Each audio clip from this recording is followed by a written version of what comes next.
Anak baru. Buset, anak baru. Ya? Iya halo. BTW kelas 21 di mana ya? Tampang kayak pengemis ngapain masuk sekolah? Ya tuh, tempat lu tuh bukan di sini.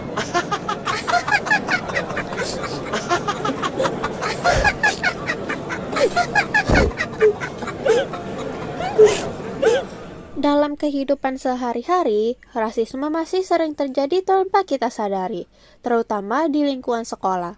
Rasisme tidak hanya soal perbedaan warna kulit ataupun asal daerah, tetapi juga tentang cara seseorang menilai dan memperlakukan orang lain hanya dari penampilan luarnya. Sikap seperti ini jelas bertentangan dengan nilai Pancasila yang mengajarkan kita untuk menghargai sesama manusia dan menjaga persatuan. Cerita tentang siswa baru tersebut menunjukkan adanya rasisme dalam bentuk ucapan yang merendahkan. Siswa baru tersebut diperlakukan tidak adil hanya karena penampilannya, tanpa diberi kesempatan untuk dikenal lebih jauh. Perkataan yang menyakitkan mencerminkan sikap merasa lebih tinggi dari orang lain dan tidak menghargai martabat sesama manusia.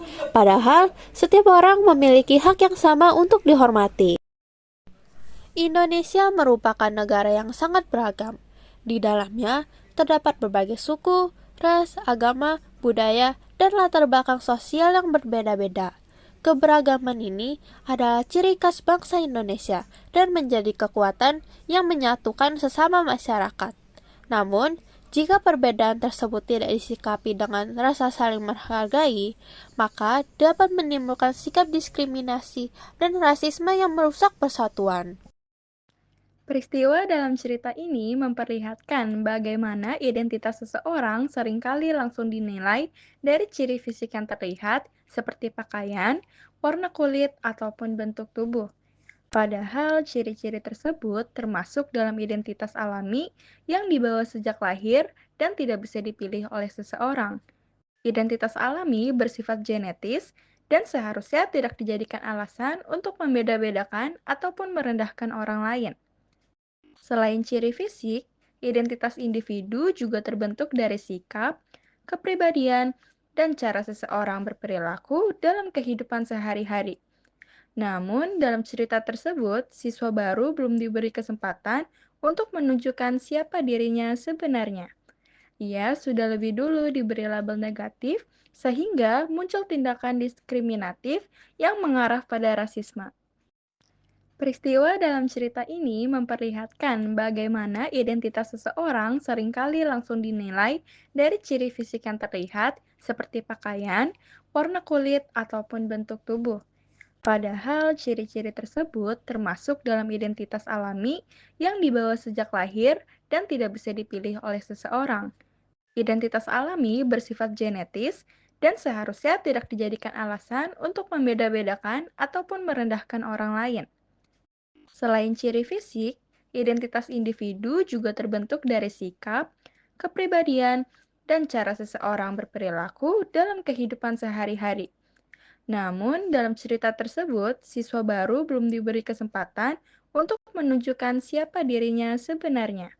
Ia sudah lebih dulu diberi label negatif, sehingga muncul tindakan diskriminatif yang mengarah pada rasisme. Tidak hanya identitas individu, ada juga identitas kelompok. Salah satunya identitas ras. Identitas ras muncul karena adanya kesamaan ciri fisik dalam suatu kelompok. Meskipun berbeda ras, semua manusia memiliki kedudukan yang sama dan tidak ada ras yang lebih unggul dari yang lain. Merendahkan seseorang karena ras atau penampilannya menunjukkan kurangnya pemahaman terhadap keberagaman identitas dalam masyarakat. Identitas juga dapat terbentuk melalui interaksi sosial atau yang disebut identitas sosial. Lingkungan sekolah seharusnya menjadi tempat yang aman dan nyaman untuk membangun identitas sosial yang positif melalui sikap saling menghargai dan menghormati. Jika rasisme dan diskriminasi dibiarkan, maka lingkungan sekolah justru akan menjadi tempat yang tidak adil dan bertentangan dengan nilai kemanusiaan. Melalui cerita ini, kita dapat memahami bahwa setiap individu memiliki identitas yang beragam. Keberagaman ras dan identitas bukanlah hal yang harus kita permasalahkan, melainkan kekayaan yang harus kita jaga bersama.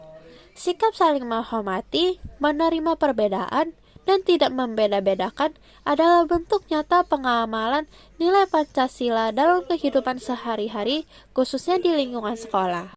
Perbedaan suku, ras, agama, dan identitas bukanlah alasan untuk saling merendahkan, melainkan kesempatan untuk saling mengenal dan menghargai. Menghargai perbedaan berarti menghargai sesama manusia, dan itulah wujud nyata pengamalan nilai-nilai Pancasila dalam kehidupan sehari-hari. Hai Floren, maaf ya waktu itu aku sama teman aku berkata hal yang tidak pantas.